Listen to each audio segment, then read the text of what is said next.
안녕하세요. 저는 공무원 연금공단의 연금제도 아바타 강사 공연금입니다. 오늘 진행 순서입니다. 퇴직 예정 공무원분들이 자주 묻는 질문을 중심으로 풀어가 보겠습니다.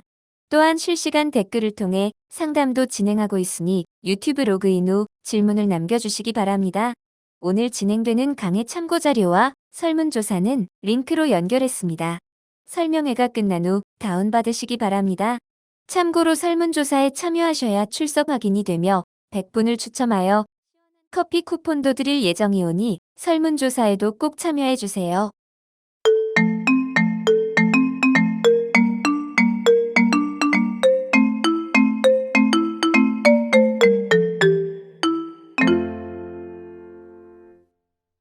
먼저 퇴직급여의 종류를 살펴보겠습니다. 퇴직급여는 연금과 일시금으로 구분되고 연금은 퇴직연금, 조기퇴직연금, 퇴직연금 공제일시금으로 구분됩니다. 일시금에는 퇴직연금 일시금과 퇴직일시금이 있습니다. 재직기간이 10년 이상인 분들은 화면에 보이는 4가지 급여 중 하나를 선택할 수 있습니다. 퇴직급여를 전부 연금으로 받고 싶다면 퇴직연금을 선택하고 전부 일시금으로 받고 싶다면 퇴직연금 일시금을 선택하시면 됩니다. 연금과 일시금이 모두 필요한 분들을 위해서는 퇴직연금 공제일시금이 있습니다. 퇴직연금 공제일시금을 신청할 때는 재직기간 중 최소 10년은 연금으로 선택해야 합니다. 연금을 받을 수 있는 최소 재직기간이 10년이기 때문입니다. 간혹 퇴직연금 공제일시금을 선택하신 분 중에 재직기간 중 10년이나 20년만 연금을 선택하면 연금도 10년이나 20년만 받을 수 있다고 생각하는 분이 계신데 그렇지 않습니다.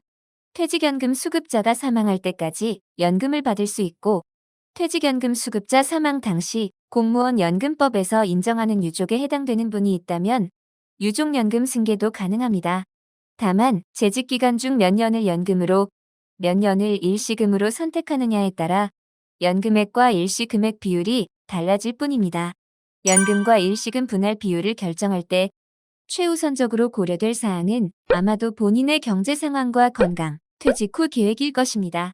저는 여기에 한 가지 더 말씀드리고 싶은 게 있습니다. 공무원 연금은 매년 물가 변동률에 따라 조정된다는 것입니다.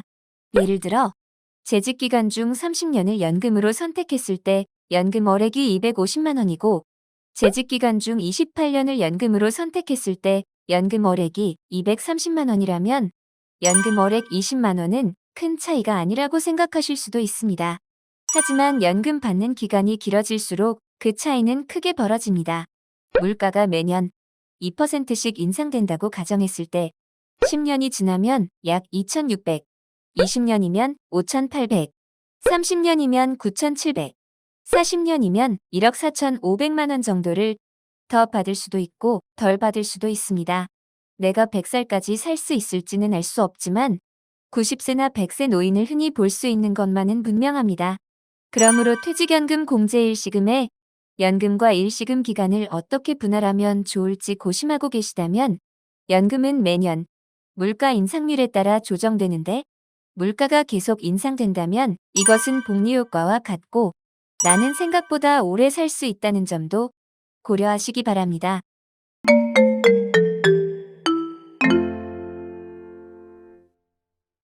퇴직연금을 선택했지만 연금을 받을 수 있는 나이, 즉 연금 지급 개시 연령보다 어려 퇴직 후 바로 연금을 받을 수 없을 때는 어떻게 해야 할까요? 그럴 땐 연금을 받을 수 있는 나이까지 기다려 퇴직연금을 받거나 조기 퇴직연금을 선택할 수 있습니다. 연금 지급 개시 연령을 먼저 살펴보고 조기 퇴직연금에 대해 설명드리겠습니다. 연금 지급 개시 연령은 1995년 12월 31일 이전에 임용된 공무원과 1996년 1월 1일 이후에 임용된 공무원을 기준으로 구분됩니다. 1995년 12월 31일 이전에 임용된 공무원의 경우 2000년 12월 31일을 기준으로 재직기간이 20년 이상이었다면 퇴직 후 바로 연금을 받을 수 있습니다. 재직기간이 20년 미만인 경우에도 화면에 보이는 3가지 중 하나에 해당되면 퇴직 후 바로 연금을 받을 수 있습니다. 참고로 공무원 임용일이 1995년 12월 31일 이후라도 1995년 12월 31일 이전에 공무원 연금이나 군인연금, 사립학교 교직원 연금법을 적용받았던 재직기간을 합산했다면 1995년 12월 31일 이전에 임용된 공무원과 똑같은 연금 지급 개시 연령이 적용됩니다.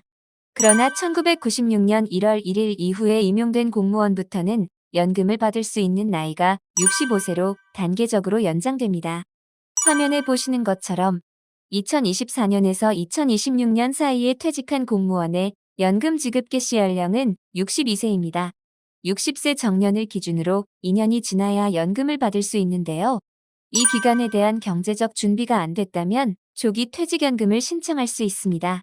조기 퇴직연금은 연금 지급 개시 연령보다 최대 5년 먼저 연금을 받을 수 있는 대신 1년 먼저 받을 때마다 지급률이 5%씩 내려갑니다.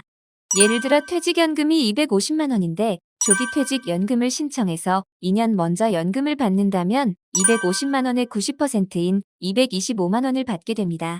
간혹 조기 퇴직연금을 신청한 기간만큼 시간이 지나면 인하됐던 연금 지급률이 회복된다고 잘못 알고 계신 분이 있는데요. 그렇지 않습니다. 조기 퇴직연금 신청으로 인하된 연금 지급률은 시간이 지나도 회복되지 않습니다. 퇴직연금이 아닌 연금을 먼저 받는 조건으로 지급률이 인하되는 특징을 가진 조기 퇴직연금을 선택했기 때문입니다. 따라서 조기 퇴직연금을 선택할 때는 인하된 연금 지급률은 영구 적용된다는 것을 꼭 기억하셔야 합니다. 2024년부터 2026년 사이에 퇴직하신 분 중 연금 지급 개시 연령에 도달하지 않고 조기 퇴직연금도 신청하지 않은 분은 연금은 생일이 있는 달 25일부터 받을 수 있으니 62세 생일까지 기다려야 합니다. 이때 알아두면 유용한 제도를 소개하겠습니다. 퇴직 공무원 A씨는 퇴직연금 받기를 기다리던 중 교통사고로 크게 다쳤습니다. 병원으로 급히 옮겨져 적절한 치료를 받았지만 장애가 남았습니다. 퇴직연금도 받지 못하는 상황에서 사고나 질병으로 장애를 입으면 경제적으로도 많이 힘드실 텐데요. 이런 경우 장애 정도에 따라 퇴직연금을 감액 없이 먼저 받을 수 있는 제도가 있습니다. 신청 대상은 퇴직연금 수급자 중 연금 지급 개시 연령에 도달하지 않아 한 번도 퇴직연금을 받지 않은 분입니다. 조기 퇴직연금을 신청해서 연금을 받고 있다면 신청할 수 없지만 조기 퇴직연금을 신청했더라도 아직 연금을 한 번도 받지 않았다면 신청 대상에 포함됩니다. 신청자의 장애 정도는 공무원 재해보상법에 따른 장애 등급 1에서 7급에 해당돼야 합니다. 장애 등급 판정 절차는 다음과 같습니다. 장애의 원인 질환이나 부상에 대한 지속적인 치료에도 불구하고 증상이 악화되거나 호전의 기미가 보이지 않을 정도로 장애가 고착됐을 때 장애진단시설을 갖춘 국공립종합병원이나 대학병원 등 종합병원 규모 이상의 의료기관에서 장애진단검사를 받고 해당 분야 전문의가 발행한 공무원 재해보상 장애진단서와 의료기록 등을 공단에 제출하면 인사혁신처가 운영하는 공무원 재해보상심의회에서 장애 등급을 결정합니다. 심의 결과 장애 등급이 1에서 7급에 해당하면 장애 확정일 다음 달부터 퇴직연금을 감액 없이 받을 수 있습니다.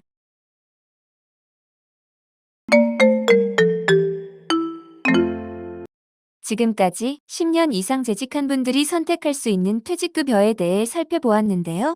재직기간이 10년 미만인 공무원이 퇴직할 때는 어떤 급여를 받을 수 있을까요? 퇴직일시금입니다.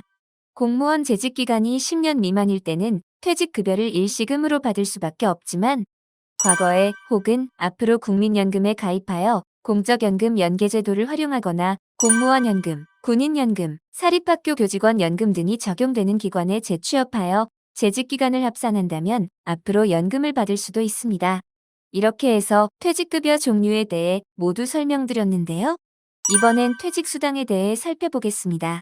퇴직수당은 1년 이상 재직한 공무원 모두가 퇴직급여와는 별개로 받을 수 있는 퇴직금 성격의 수당입니다. 퇴직수당을 연금에 포함해서 받을 수 있는지 궁금해하시는 분들이 계신데요. 일단 공무원 연금공단에서 퇴직수당을 연금 형태로 드릴 수 있는 방법은 없습니다. 하지만 공무원이 직접 공단에서 받은 퇴직수당을 본인의 연금 계좌에 이체한 후 인출 방식을 연금으로 선택하면 퇴직수당도 연금화할 수 있습니다. 지금까지 퇴직할 때 받을 수 있는 급여의 종류와 특징, 연금 지급 개시 연령에 대해 살펴보았는데요. 이어서 퇴직급여가 어떻게 계산되는지 살펴보겠습니다.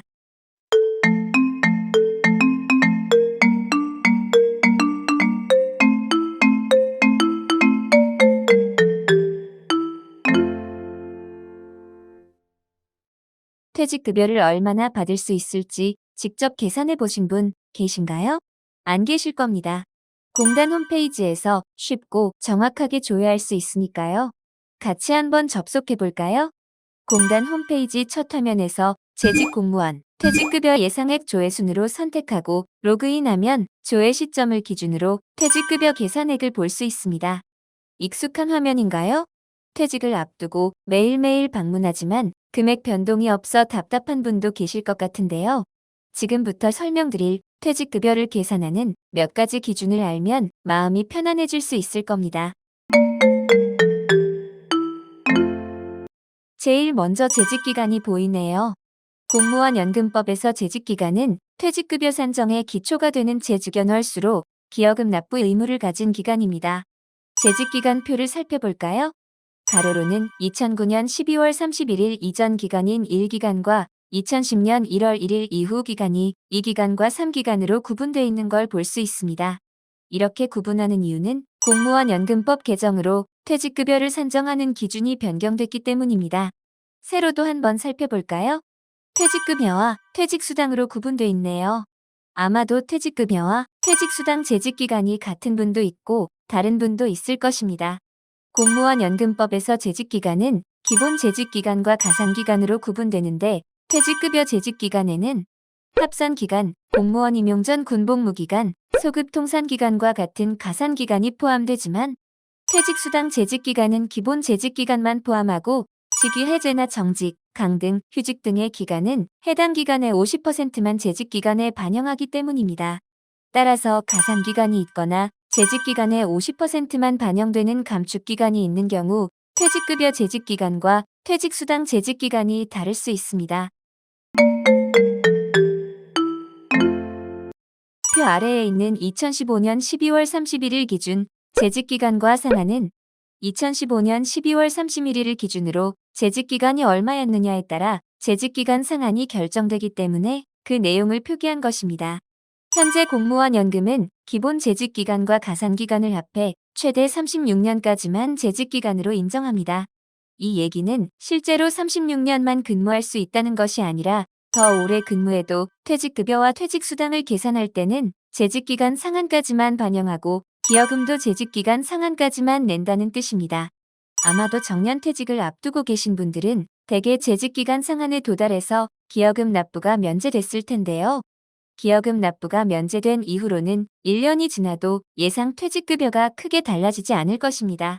그 이유는 퇴직급여와 퇴직수당을 계산할 때 재직기간이 더 이상 늘어나지 않아 재직기간 증가로 인한 금액 상승이 없기 때문입니다.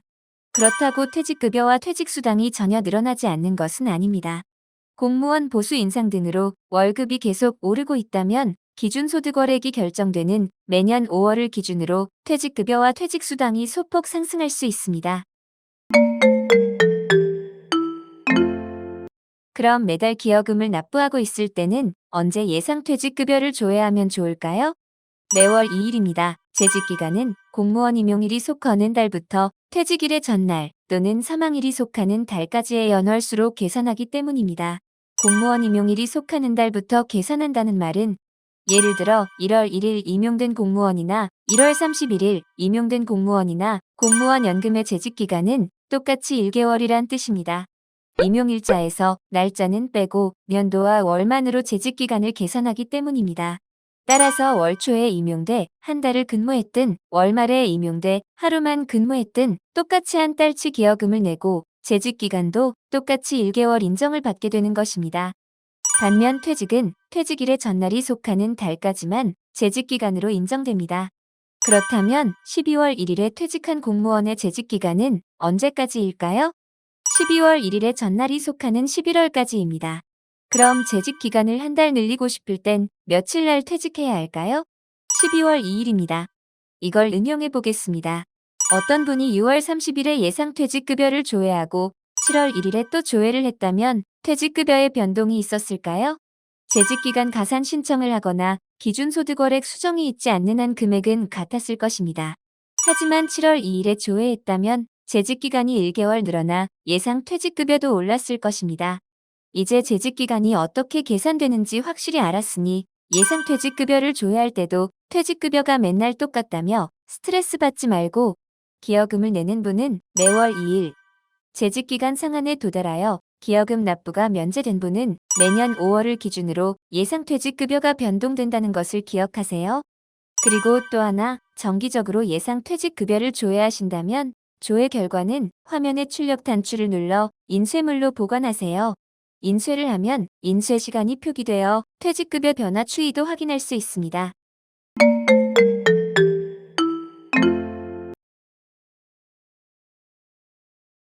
재직기간에 이어서 적용보수를 살펴보겠습니다. 적용보수도 공무원 연금법 개정에 따라 2009년 12월 31일 이전 기간인 1기간과 2010년 1월 1일 이후 기간인 2기간과 3기간으로 구분됩니다. 1기간과 2, 3기간을 다시 일시금, 퇴직수당, 연금으로 구분한 이유는 급여마다 적용 기준이 다르기 때문입니다. 먼저 1기간에 적용되는 보수는 보수월액이고 2기간과 3기간에 적용되는 보수는 기준소득월액입니다. 각 기간에 적용되는 보수는 다시 일시금 성격의 급여냐, 연금 성격의 급여냐에 따라 1기간의 일시금과 퇴직수당에는 2009년 말 최종 보수월액이 적용되고 연금에는 2007년에서 2009년까지 3년 평균 보수월액이 적용됩니다. 2기간과 3기간의 일시금과 퇴직수당에는 퇴직 시점의 최종 기준소득월액이 적용되고 연금은 2010년 1월 1일부터 퇴직까지 전기간 평균 기준소득월액이 적용됩니다. 여기서 우리는 기간별로 적용되는 보수는 같지만 일시금 성격의 급여에는 최종 금액이, 연금 성격의 급여에는 평균 금액이 적용되는 것을 볼 수 있습니다. 적용되는 보수 기준이 같아도 일시금에 적용되는 최종 금액이 연금에 적용되는 평균 금액보다 많기 때문에 많은 분들이 연금을 몇 년 받으면 일시금보다 많이 받을 수 있을지 궁금해합니다. 30년 재직 후 퇴직한 A씨의 퇴직연금과 퇴직연금 일시금을 비교해 보겠습니다. A씨의 퇴직연금 월액이 약 248만 원이라면 A씨가 퇴직연금 대신 퇴직연금 일시금을 선택했을 때 받을 수 있는 금액은 약 1억 9,600만 원입니다. 248만 원이 1억 9,600만 원이 되려면 연금을 얼마 동안 받아야 할지 계산해 보니 6년 7개월입니다. 그래서 연금 인상이나 퇴직연금 일시금에 대한 이자를 고려하지 않고 순수하게 원금만 계산했을 때 7년 내외로 연금을 받으면 일시금과 유사하다고 이야기합니다. 여러분도 한번 계산해 보세요. 퇴직급여 예상액 조회 화면에서 퇴직급여 계산액 중 퇴직연금 일시금의 합계 금액을 퇴직연금 월액으로 나누면 개월수가 나옵니다. 이야기를 듣는 것보다 직접 해보시면 건강하게 오래오래 사는 것이 연금 수익률을 높이는 가장 확실한 방법이라는 것을 실감하게 되실 겁니다.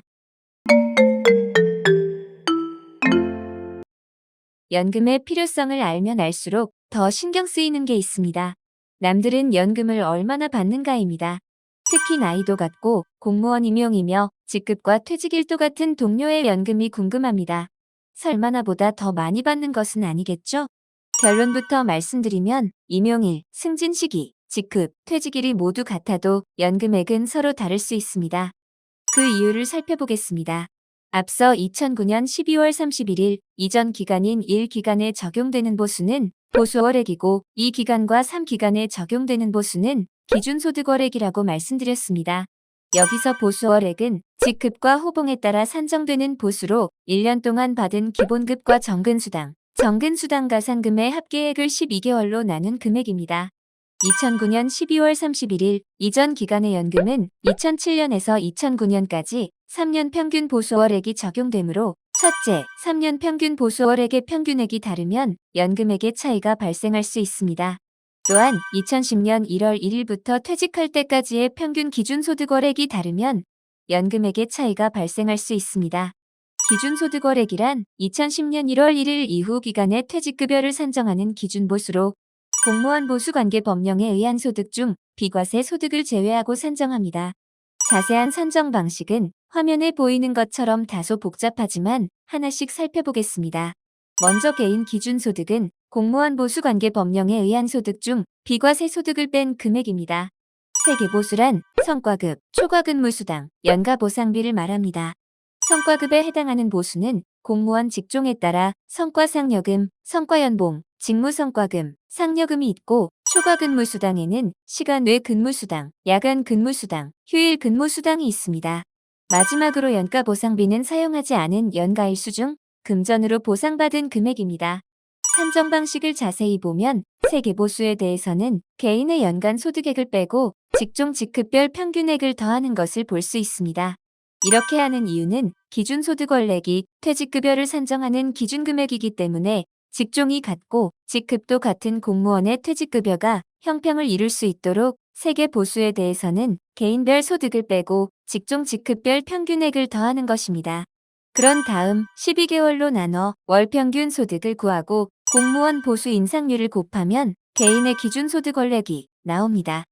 직종이 같고 직급도 같은 공무원의 퇴직급여가 형평을 이룰 수 있도록 개인별로 편차가 큰 세계보수에 대해서는 개인별 소득을 빼고 직종 직급별 평균액을 더한다고 하더라도 기준소득월액은 민원수당, 감사수당, 우수공무원수당, 특수근무수당, 벼고직근무수당, 가족수당 등 각종 수당의 차이에 따라서 직급과 호봉이 같아도 차이가 발생합니다. 또한 2010년 1월 1일 이후 기간의 연금은 2010년부터 퇴직 시까지 전체 기간을 평균하기 때문에 해마다 아주 적은 금액의 차이가 있었더라도 차곡차곡 쌓이면 전체 기간 평균 기준소득월액에 영향을 미치기 때문에 임용일, 승진 시기, 직급, 퇴직일이 모두 같아도 연금액은 서로 다를 수 있습니다.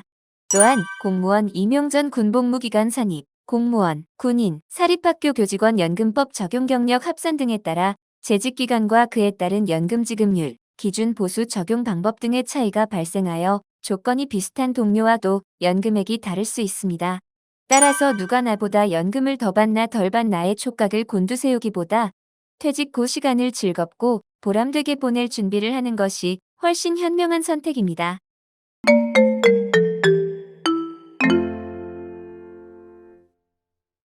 화면에 보이는 표는 지금까지 살펴본 재직기간과 적용보수를 종합한 퇴직급여 계산 과정입니다. 먼저 재직기간은 공무원연금법 개정에 따라 2009년 12월 31일 이전 기간인 1기간과 2010년 1월 1일 이후 기간인 2기간과 3기간으로 구분됩니다. 적용보수는 1기간에는 보수월액, 2기간과 3기간에는 기준소득월액이 적용되며 급여 종류가 일시금이냐, 퇴직수당이냐, 연금이냐에 따라 최종 보수 또는 평균액이 적용됩니다. 연금 지급률은 재직 시점과 재직 기간에 따라 화면에 보이는 것과 같이 적용됩니다. 특히 2016년 이후 재직 기간에 대한 지급률 중 1%는 소득 재분배가 적용됩니다. 소득 재분배는 상대적으로 보수를 많이 받는 공무원과 상대적으로 적게 받는 공무원의 퇴직급여 격차를 줄이기 위한 제도입니다. 이와 같은 기준으로 산정된 1기간의 퇴직급여는 2010년부터 퇴직 시까지의 공무원 보수 인상률이나 공무원 전체 기준소득월액 평균액 변동률 중 공무원에게 유리한 기준을 적용하여 퇴직 시점의 현재 가치로 환산한 다음 2기간과 3기간의 퇴직급여를 합해 최종 금액이 산정됩니다. 여러분이 퇴직급여 예상액 조회에서 보는 퇴직연금 일시금, 퇴직연금 공제 일시금이 바로 이와 같은 과정을 거쳐 계산된 금액입니다. 단, 퇴직 시점과 퇴직 시까지의 기준소득월액 변동을 알 수 없기 때문에 조회 시점으로 계산된 금액이라는 점을 기억하시기 바랍니다. 또한 조회 결과를 수첩이나 스마트폰에 메모하는 분들이 많은데요. 옮겨 적는 과정에서 숫자를 바꿔 적는 경우가 종종 발생하므로 메모보다는 조회 결과를 인쇄하여 보관하시기 바랍니다. 지금까지 퇴직급여 산정 요소인 재직기간과 적용보수, 그리고 임용, 승진, 퇴직 등의 조건이 비슷한 동료와 연금이 차이나는 이유에 대해 살펴보았습니다. 다음에는 급여 제한과 퇴직소득과세, 그리고 퇴직급여 인터넷 신청 방법에 대해 알아보겠습니다.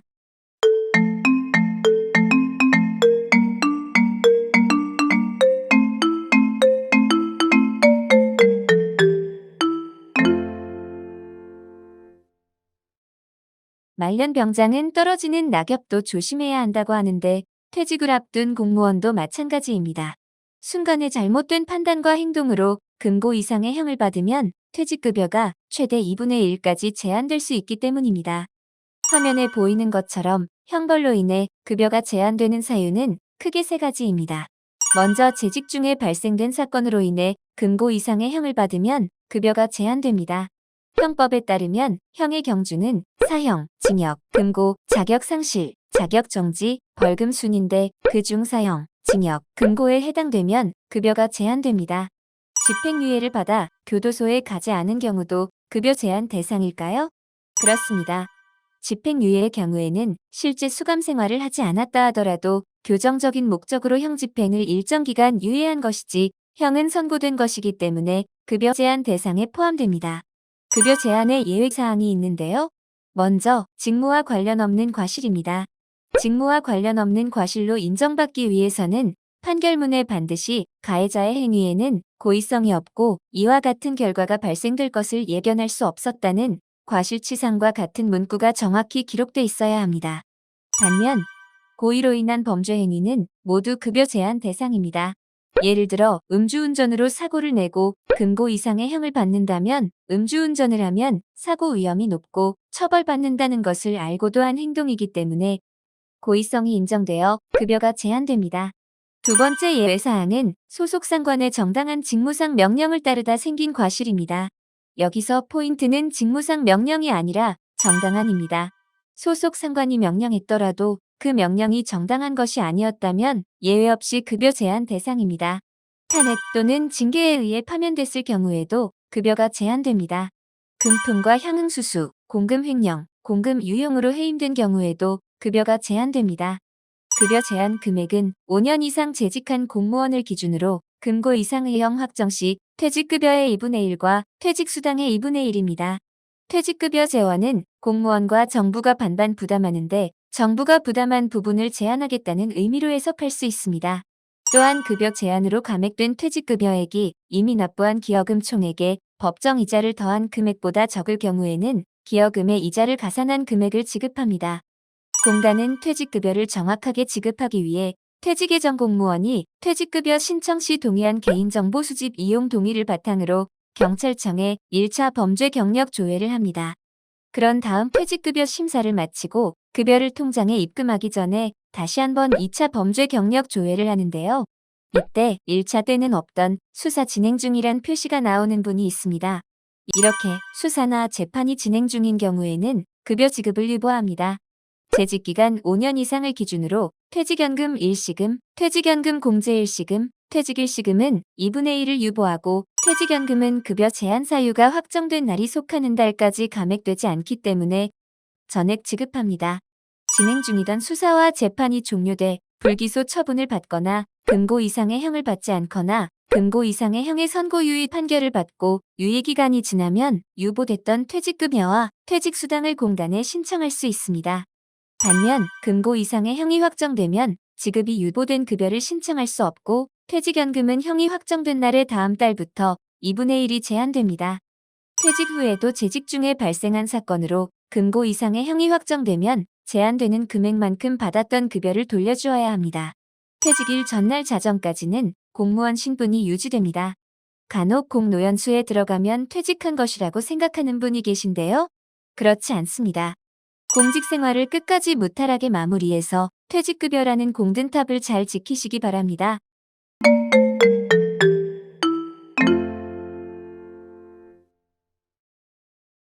지금부터 살펴볼 내용은 퇴직소득 과세입니다. 퇴직급여와 퇴직수당을 받으면 세금을 내야 할까요? 네, 내야 합니다. 2002년 1월 1일부터 현직에서 근로소득 연말정산을 받을 때 기여금을 낸 만큼 소득공제를 받는 대신 퇴직 후 급여를 받을 때 세금을 내는 것으로 소득세법이 개정됐기 때문입니다. 세금을 내는 퇴직소득은 일시금과 퇴직수당, 명예퇴직수당입니다. 연금은 연금을 받는 동안 매년 연금소득세를 내기 때문에 퇴직소득세 납부 대상이 아닙니다. 그럼 일시금과 퇴직수당, 명예퇴직수당의 전체 금액에 세금이 부과될까요? 그렇지 않습니다. 2002년 이후 납부한 기여금으로 인해 발생한 퇴직소득에 대해서만 세금을 냅니다. 따라서 전체 재직기간 중 세금을 내는 기간인 2002년 이후 재직기간이 길수록 세금도 증가합니다.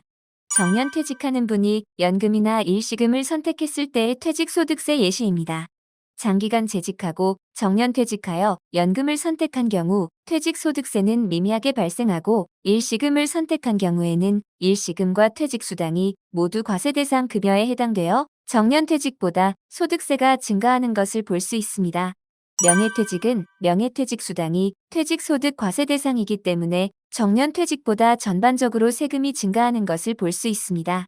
납부한 퇴직소득세는 IRP라고 더 많이 알려진 퇴직소득 과세이연 제도를 통해 환급받을 수 있습니다. 퇴직소득 과세이연 제도는 퇴직소득세 과세 시점을 IRP 투자 금액을 연금으로 받을 때로 미뤄주는 제도입니다. 이 제도를 이용하면 퇴직소득세를 IRP 계좌로 환급받아 투자원금으로 활용할 수 있는 장점이 있습니다. 또한 퇴직수당이나 명예퇴직수당처럼 일시금으로만 받을 수 있는 급여를 IRP에 투자하고 인출 방식을 연금으로 선택하면 연금처럼 활용할 수도 있습니다. 그렇다면 IRP에 꼭 가입해야 할까요? 그렇지 않습니다. 가입과 해지는 신중하게 결정해야 합니다. 투자원금을 운용하여 이익을 볼 수도 있지만 손실이 발생할 수도 있습니다. IRP 이용 절차는 퇴직급여와 퇴직수당을 자유입출금 계좌로 받아 60일 이내에 퇴직 공무원이 직접 본인의 IRP 계좌로 이체해야 합니다. 이때 IRP 가입 금융기관에 과세연 계좌 신고서도 함께 제출해야 세금을 돌려받을 수 있습니다. IRP 계좌로 퇴직급여를 직접 받을 수는 없을까요? 공단이 IRP 계좌로 퇴직급여를 직접 입금하는 것은 불가능합니다. IRP 상품을 운용하는 금융기관에서 충분한 상담을 받은 후 투자를 결정했을 때 퇴직 공무원이 직접 이체하시기 바랍니다.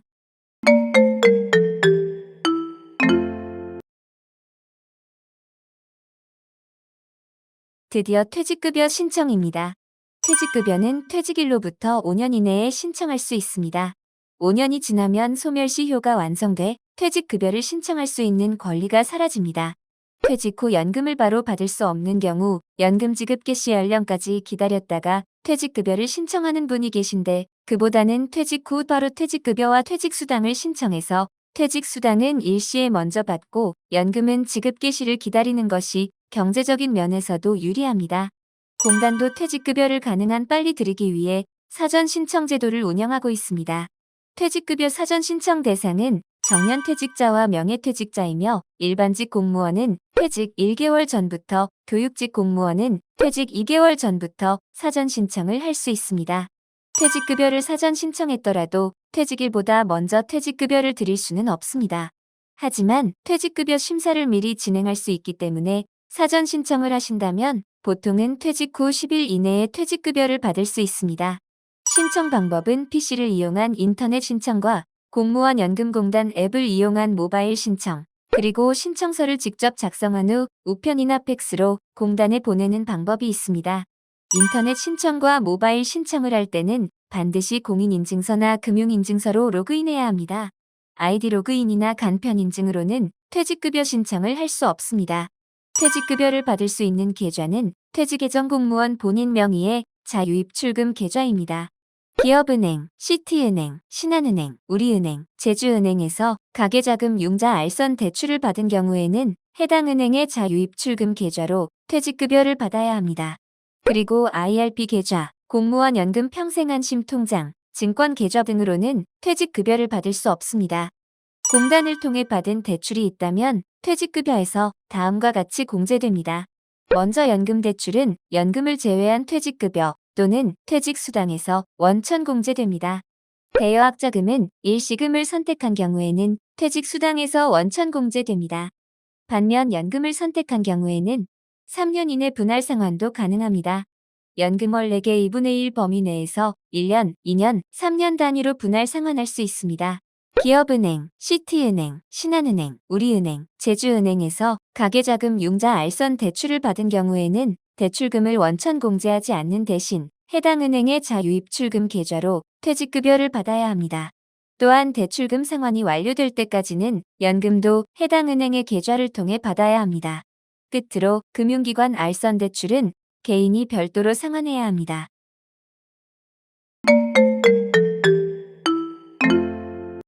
지금부터 퇴직연금 인터넷 신청 방법 동영상을 시청하겠습니다.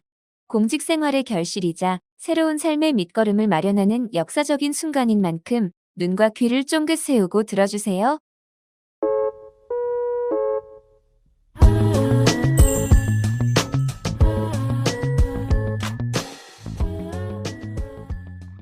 지금부터 빠르고 확실한 퇴직연금 인터넷 청구 방법에 대해 알아보도록 하겠습니다.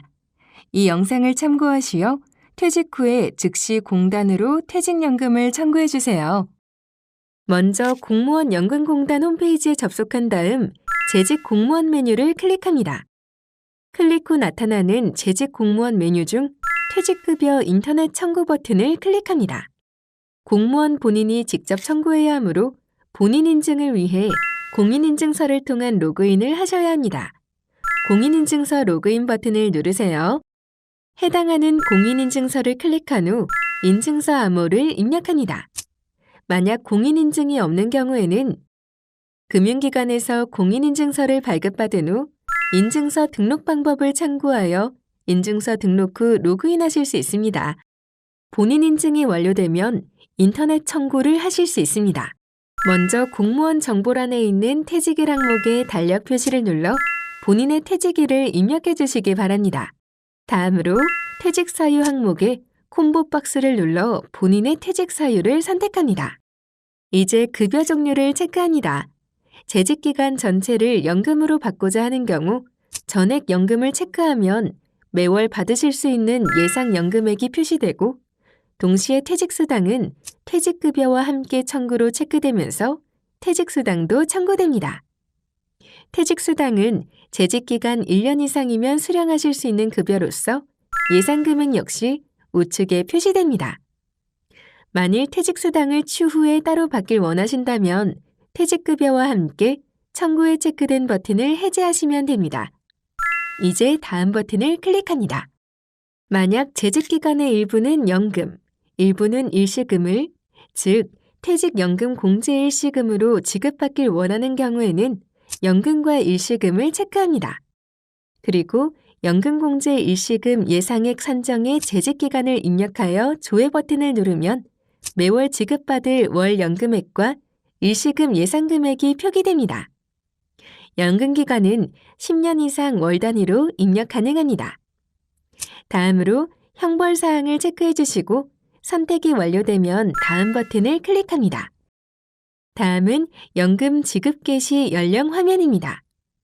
퇴직 전날이 속한 달의 다음 달부터 바로 연금 지급이 개시된다면 자동으로 확인에 체크가 되어 있습니다. 확인을 하신 후에 다음 버튼을 클릭합니다.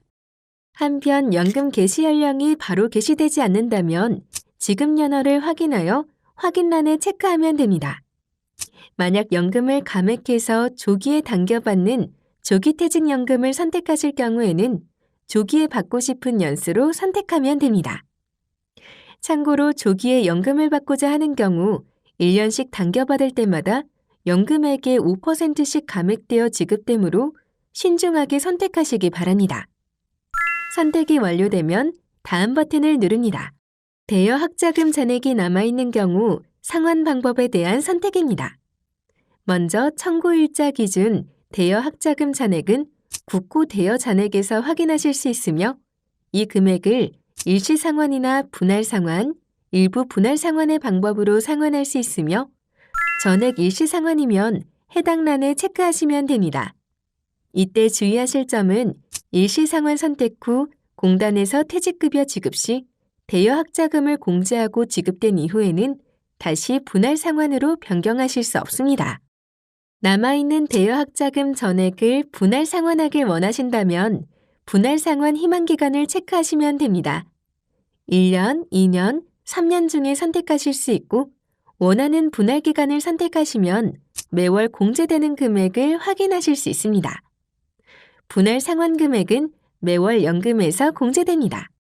일부는 일시상환, 일부는 분할상환을 원하신다면 분할상환 대상 금액란에 분할상환을 원하는 총 금액을 입력하면 됩니다.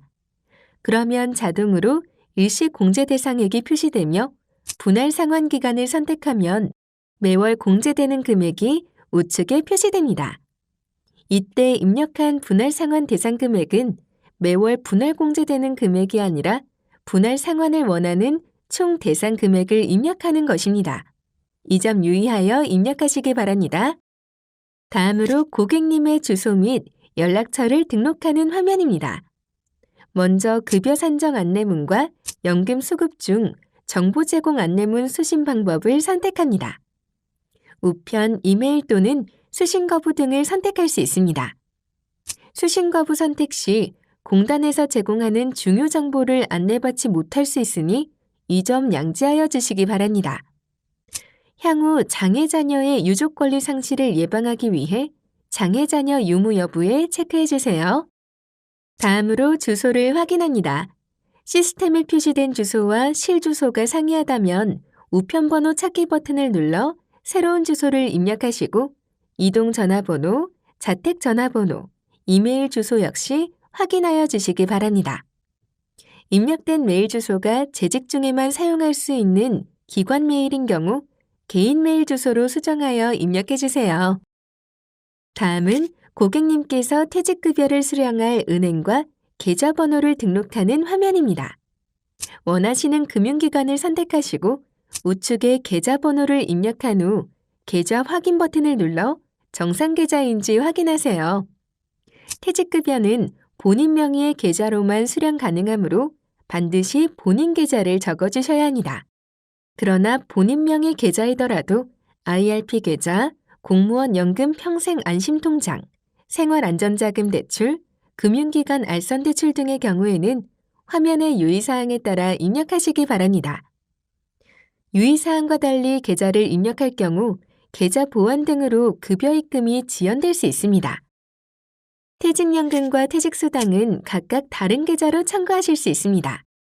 퇴직연금 공제 일시금을 청구하신 경우 공제 일시금 수령 계좌도 작성해 주시기 바랍니다. 개인정보와 계좌 작성을 완료하셨다면 다음 버튼을 누르세요. 다음으로 사회참여활동 희망 분야 선택입니다.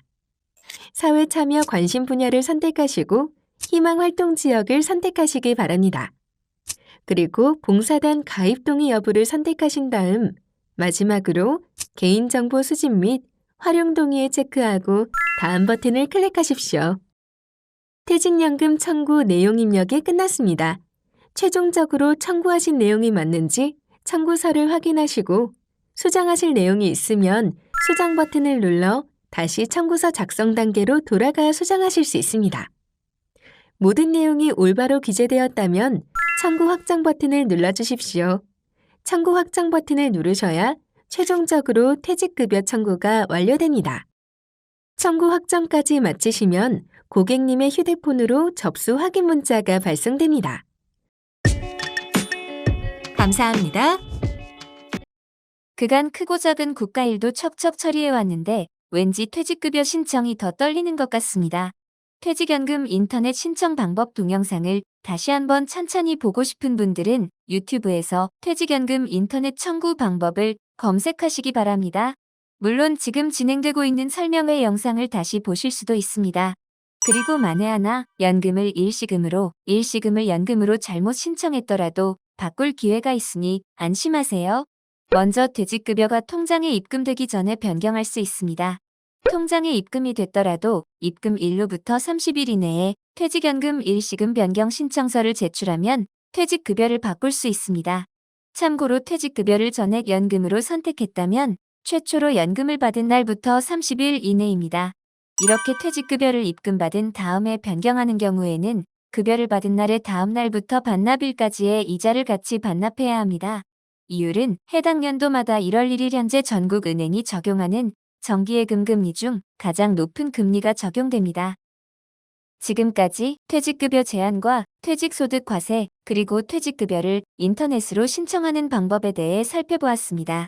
다음 시간은 퇴직 후 받을 연금에 대한 알아두면 유익한 이야기입니다.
앞으로는 매달 25일을 기다리실 것 같습니다. 연금 받는 날이니까요. 25일이 토요일이거나 공휴일이면 연금은 그전 영업일에 입금되고 공단 홈페이지에서 내역도 확인할 수 있습니다.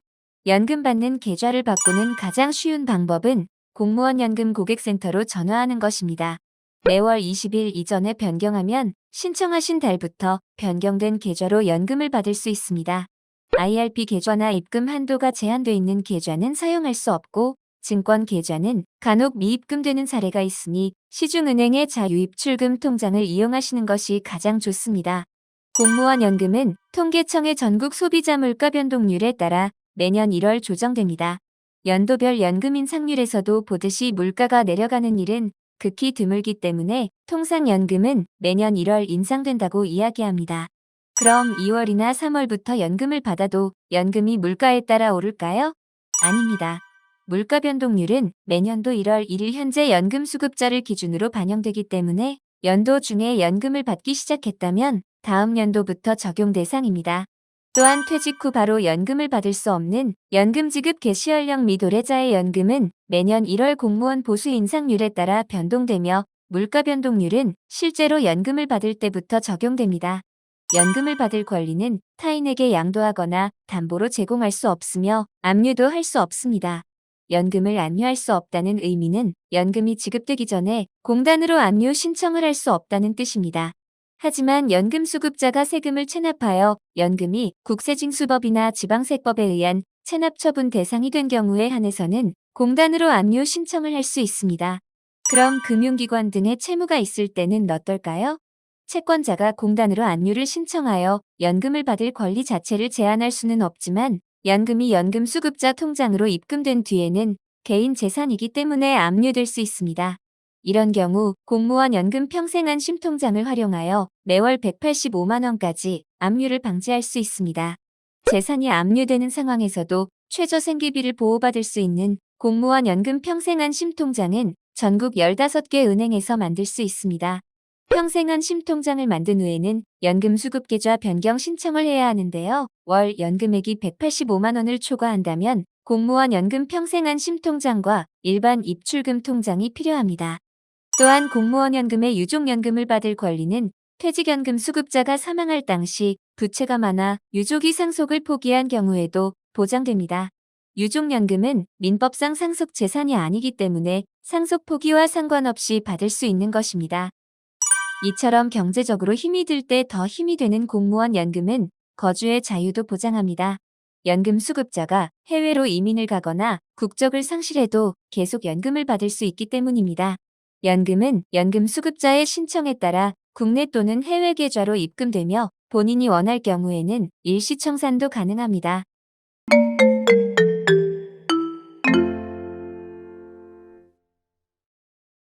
공무원 연금을 받으면 소득세를 냅니다. 2002년 1월 1일부터 현직에서 근로소득 연말정산을 받을 때 기여금을 낸 만큼 소득공제를 받는 대신 퇴직 후 연금을 받을 때 세금을 내는 것으로 소득세법이 개정됐기 때문입니다. 소득세를 내는 연금, 즉 과세 대상 연금 소득은 내가 받는 전체 연금 중 2002년 1월 1일 이후 납부한 기여금으로 인한 연금입니다. 이 금액이 연 777만 원을 초과하면 소득세를 내고 연말정산도 받습니다. 연금소득 연말정산은 근로소득 연말정산과 달라서 인적공제, 연금소득공제, 표준세액공제만 받을 수 있습니다. 신용카드 사용액, 의료비, 기부금 등 특별공제는 받을 수 없습니다. 또한 연금소득공제와 표준세액공제는 자동 반영되므로 신청하지 않아도 됩니다. 따라서 인적공제 대상만 잘 챙겨서 신고하시면 됩니다. 인적공제 대상 신고 시기는 퇴직 직후 그리고 종전 신고 사항의 변동이 있을 때입니다. 신고 대상은 본인 이외에 부양가족이 있는 경우입니다. 연금 수급자 본인은 자동 반영되기 때문에 신고 대상이 아니지만 장애인 등 추가 공제를 받을 수 있다면 증빙 서류를 제출합니다. 공단은 매년 11월 연말정산이 필요한 분에게 안내를 드려 12월 중 연말정산을 하고 다음 연도 1월 연금을 드릴 때 세금을 환급하거나 추가 공제합니다. 연말정산에 대해 자주 묻는 질문을 살펴보겠습니다.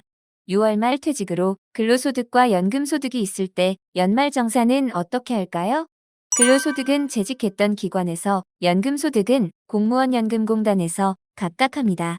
또한 같은 해에 근로소득과 연금소득이 있으므로 내년 5월에는 종합소득세 신고도 하셔야 합니다. 현직에 있을 때 배우자를 부양가족으로 등록했었다면 퇴직 후에도 다시 한번 해주셔야 합니다. 그리고 배우자가 연금소득이 있어도 연간 소득 금액이 100만 원 이하라면 인적공제 대상으로 등록할 수 있으니 배우자가 연금을 받는 기관에 문의해 보시기 바랍니다.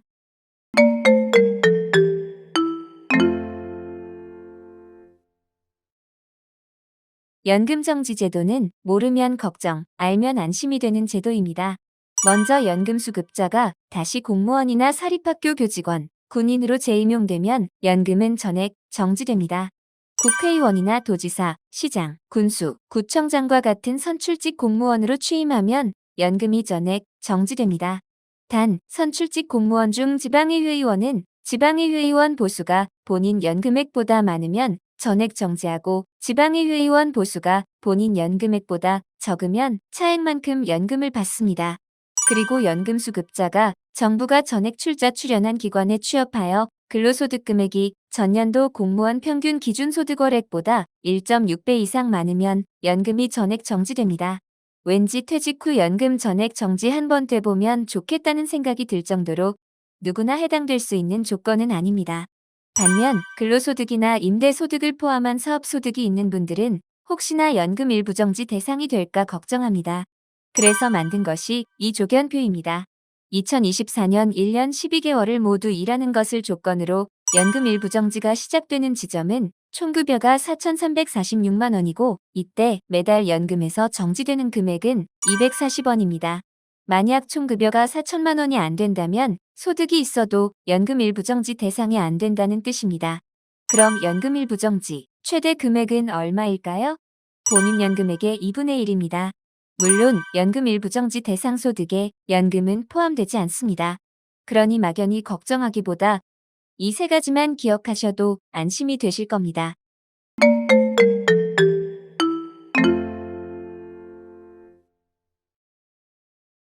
공무원 또는 퇴직연금 수급자와 2016년 1월 1일 이후 이혼한 사람 중 이혼한 배우자가 공무원으로 재직할 때 5년 이상 혼인관계를 유지했다면 분할연금을 신청할 수 있습니다.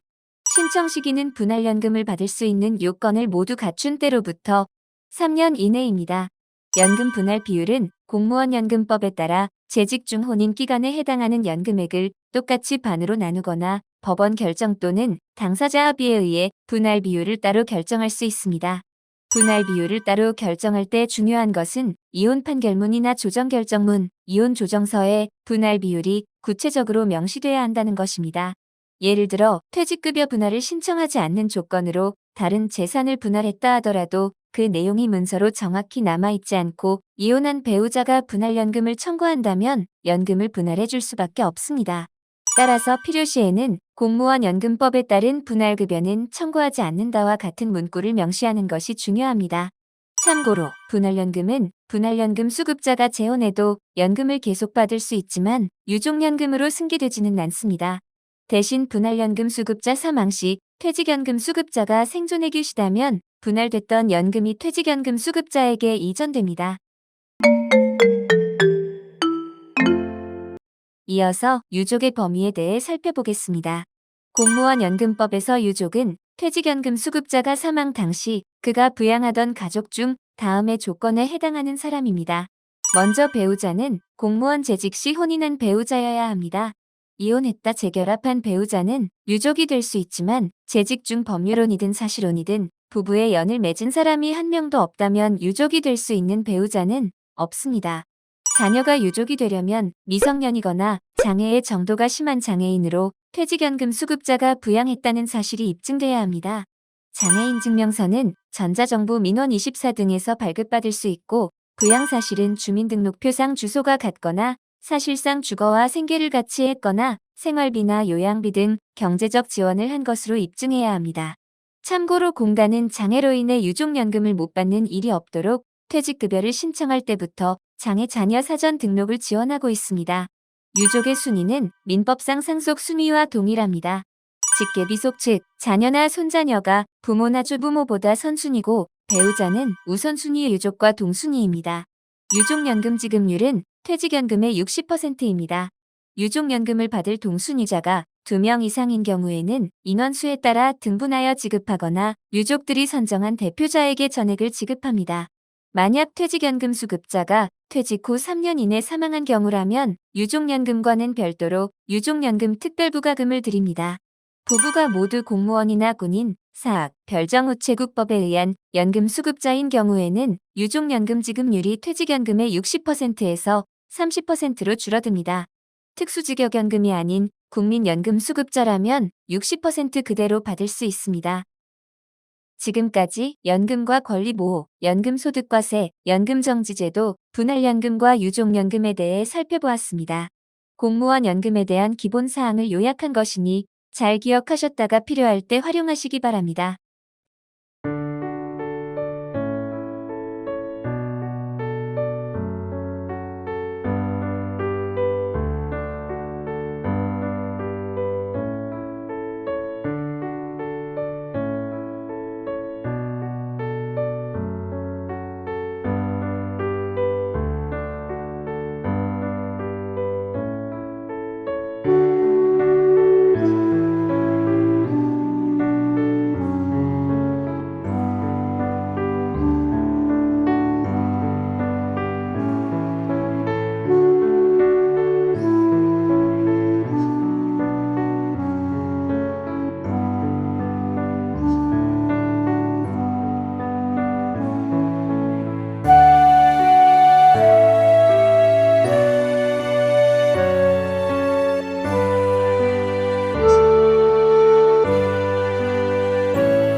오늘 설명회가 연금 제도를 이해하는데 도움이 되었길 바라며 이상으로 퇴직예정공무원 온라인 설명회를 마치겠습니다. 동영상 아래 더보기에 있는 설문조사에 참여해 주시기 바랍니다. 감사합니다.